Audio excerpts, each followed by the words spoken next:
શિયાળામાં તુવેર સરસ મજાની આવતી હોય છે અને આપણે તુવેરમાંથી સરસ અલગ અલગ વાનગી પણ બનાવતા હોઈએ છીએ. આજે હું તુવેરની કચોરીની રેસિપી લઈને આવી છું, જે આપણે બધાને શિયાળામાં ખાવાની ખૂબ જ મજા આવતી હોય છે. આજે આપણે આ તુવેરની કચોરી મેંદા કે ઘઉં વગર રવામાંથી બનાવશું અને આ એકદમ સરસ ક્રિસ્પી બને છે. તો એક વખત તમે જો આ રીતે બનાવી લીધી ને તો તમે ક્યારેય મેંદાવાળી કચોરી ટ્રાય નહીં કરો. તો ચાલો એકદમ ક્રિસ્પી ટેસ્ટી તુવેરની કચોરી બનાવવાનું શરૂ કરી લઈએ. તો એના માટે અહીંયા મેં 1 કપ જેટલા તુવેરના દાણા લઈ લીધા છે. એકદમ લીલા લીલા હોય ને એવા તુવેરના દાણા લઈ લેવાના અને સાથે આપણે 1/3 કપ જેટલા વટાણા લઈ લેવાના છે. કોઈ પણ એક વાટકીથી માપીને એટલું લઈ લેવાનું અને પછી એમાં આપણે પાણી ઉમેરી દેવાનું છે. સાથે આપણે એમાં થોડુંક મીઠું ઉમેરી દઈશું અને 1 મોટી ચમચી જેટલી ખાંડ ઉમેરી દઈશું અને હવે આપણે આને પકાવવાના છે. તો આપણે એને ઢાંકીને આને ઉકાળશું. આપણે એને કુકરમાં નહીં બાફીએ અને આવી રીતે ખુલ્લામાં જ બાફવાનું હોય છે. તો તમે જોઈ શકો છો અહીંયા સરસ મજાના આપણા તુવેર અને વટાણા બફાઈને તૈયાર થઈ ગયા છે. તો 10 થી 12 મિનિટમાં આરામથી બફાઈ જશે. તો હવે આપણે આને નિતારી લઈએ અને સાઈડમાં મૂકી દઈએ. પછી દાણા ઠંડા થઈ જાય એટલે 3 થી 4 તીખાશ જોઈતી હોય એ પ્રમાણે લીલા મરચાં લઈ લેવાના, આદુનો ટુકડો લઈ લેવાનો અને આપણે જે દાણા આપણે નિતારીને રાખ્યા એ આમાં ઉમેરી દેવાના અને આને આપણે પીસી લેવાનું છે. અધકચરું જ પીસશું, એકદમ લીસું નહીં પીસતા. અહીંયા આપણે પાણીનો ઉપયોગ નથી કરવાના અને આપણે એને અધકચરું છે, લીસું આપણે એને પીસવાનું નથી. તો તમે જોઈ શકો છો અધકચરું પીસાઈને તૈયાર થઈ ગયું છે. હવે આને સાઈડમાં મૂકી દઈએ અને 1 મોટી ચમચી જેટલું તેલ ગરમ કરવા મૂકી દઈએ. હવે એમાં 1 નાની ચમચી જીરું, 1 મોટી ચમચી વરિયાળી, 2 ચમચી જેટલા કાજુના ટુકડા, 1 મોટી ચમચી કિસમિસ ઉમેરી દેવાની, સાથે 1 મોટી ચમચી તલ ઉમેરી દેવાના અને થોડીક હિંગ ઉમેરી દેવાની. આ બધી વસ્તુને આપણે થોડીક મિક્સ કરી લઈએ. પહેલાં 8 થી 10 સેકન્ડ સુધી એને સાતળી લીધા પછી આપણે એમાં લીલું લસણ ઉમેરવાનું છે. તો મેં અડધો કપ જેટલું લીલું લસણના પાંદડા જે આવે છે તે સુધારીને લીધા છે. તમે એની જગ્યાએ જો લીલું લસણ ના ખાવું હોય અને સ્કીપ કરવું હોય તો તે પણ તમે સ્કીપ કરી શકો છો. હવે આને અડધી મિનિટ સુધી આપણે સાતળી લેવાનું છે. અડધી મિનિટ સાતળી લીધા પછી આપણે જે પેસ્ટ તૈયાર કરીને રાખી એ ઉમેરી દેવાની છે. પેસ્ટને ઉમેરીને આપણે સરસ મજાનું એને મિક્સ કરી લેવાનું છે. હવે એમાં ગરમ મસાલો ઉમેરી દેવો, સાથે જરૂર હોય એ પ્રમાણે મીઠું ઉમેરી દેવાનું, થોડીક ખાંડ ઉમેરી દેવાની અને લીંબુનો રસ ઉમેરી દેવાનો છે. આટલી વસ્તુ ઉમેરી દીધા પછી આપણે એને સરસ મિક્સ કરી દેવાનું અને થોડીક વાર એને પકાવવાનું છે. 1 થી 2 મિનિટ સુધી પકાવવાનું છે, જ્યાં સુધી એનો થોડોક ભેજ હોય એ બધો નીકળી જાય. હવે લાસ્ટમાં થોડીક કોથમીર ઉમેરી દઈશું અને સરસ મિક્સ કરી દઈશું એને અને પછી એને સાઈડમાં મૂકી દઈશું ઠંડુ થવા માટે.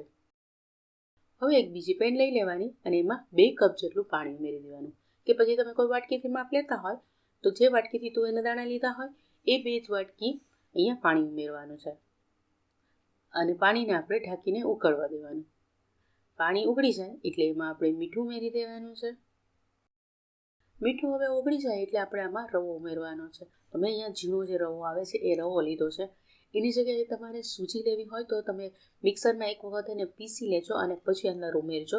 અહીંયા આપણે રવાની જ જરૂર છે. તો મેં અહીંયા રવો લીધો છે, ઝીણો રવો આવે એ લીધો છે અને આપણે આવી રીતે એને મિક્સ કરતું જવાનું અને એક હાથેથી નાખતું જવાનું જેથી અંદર કોઈ લમ્સ ના રહે.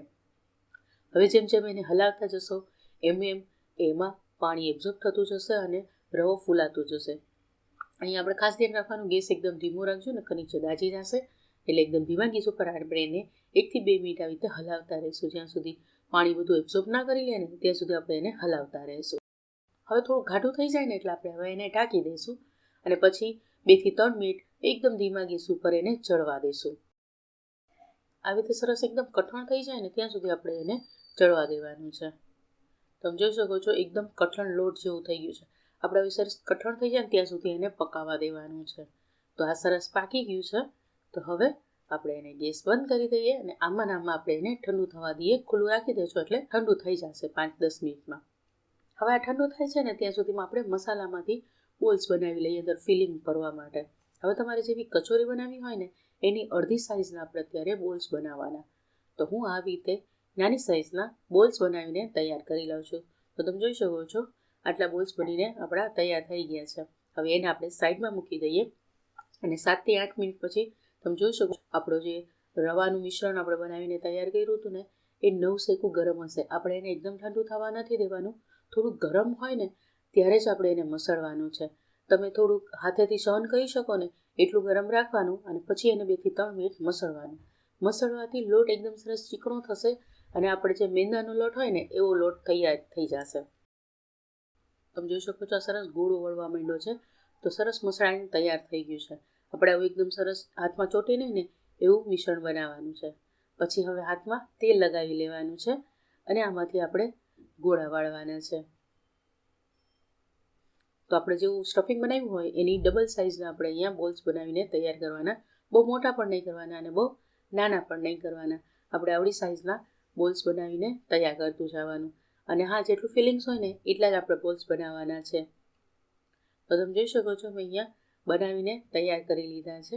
તો આપણું સ્ટફિંગ અને બહારનું પણ બનાવવા માટેના રવાના બોલ્સ પણ બનીને તૈયાર થઈ ગયા છે. હવે હાથમાં તેલ લગાવીને એક બોલ્સ લઈ લેવાનો અને એને ફ્લેટ કરતું જવાનું.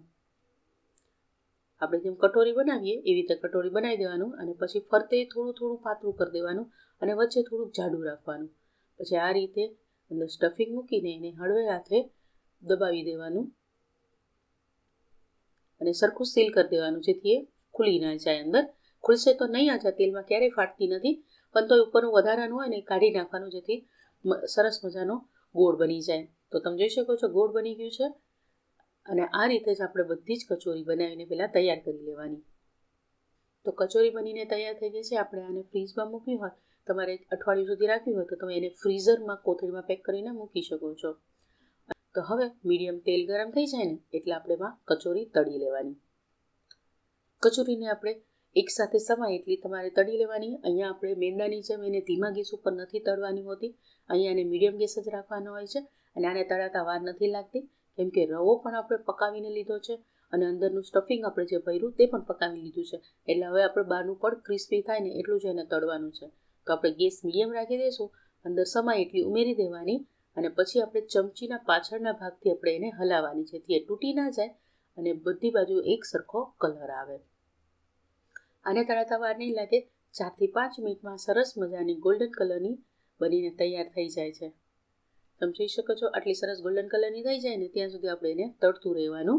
આ રીતે બનેલી કચોરી એકદમ સરસ ક્રિસ્પી બને છે અને આ રીતે એકદમ ઇઝીલી બની જાય છે. મેંદાની જેમ ક્યારેય ફાટતી નથી. તમે જોઈ શકો છો આ સરસ મજાની આપણી ક્રિસ્પી કચોરી બનીને તૈયાર થઈ ગઈ છે.